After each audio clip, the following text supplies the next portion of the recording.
This movie is one of those unique cinematic masterpieces that leave an unforgettable impression in you. It is absolutely everything about it. The acting, the choreography, and the soundtrack. Despite the fact that more than 35 years have passed since its creation, it still remains a source of inspiration and freshness. Plus, this movie moved little-known actor Patrick Swayze to the top tier of Hollywood. The role of Johnny Castle became his calling card.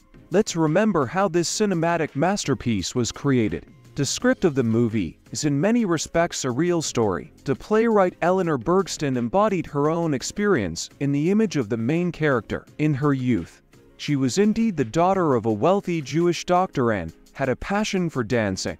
Eleanor herself selected the actors for the main roles. Seeing a picture of Patrick Swayze, she instantly realized that he was perfect for the role of Johnny Castle.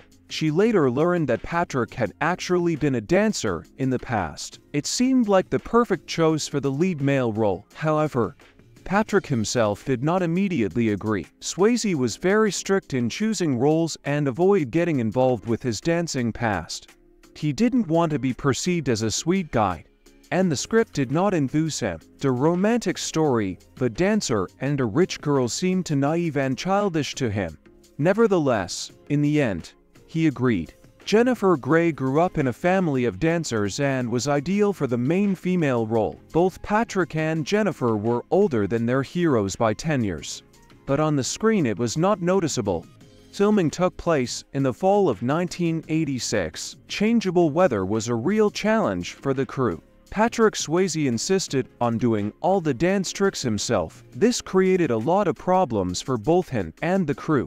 Due to excessive loads, the actor's knee became inflamed, which he injured as a child. The most difficult task was the scene on the log, where he was balancing with Jennifer and almost fell on the sharp rocks below. It also cost Patrick a lot of effort to prepare for the jump in the final scene. He practiced for many hours despite the pain in his knee. His efforts were not in vain, and the jump turned out to be very impressive. However, after this scene, he needed medical attention as his knee was badly swollen due to the exertion and he could hardly move.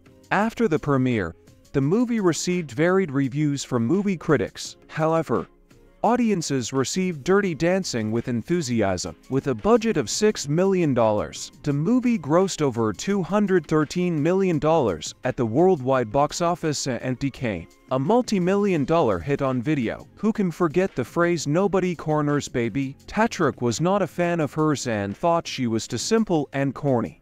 Nevertheless, she became one of the most popular movie quotes in the 80s. In the last year of his life, the actor often recalled this phrase himself with a sad smile when answering questions about his health.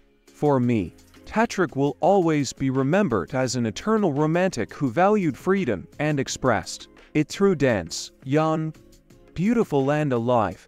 How is this movie and its main actors memorable to you?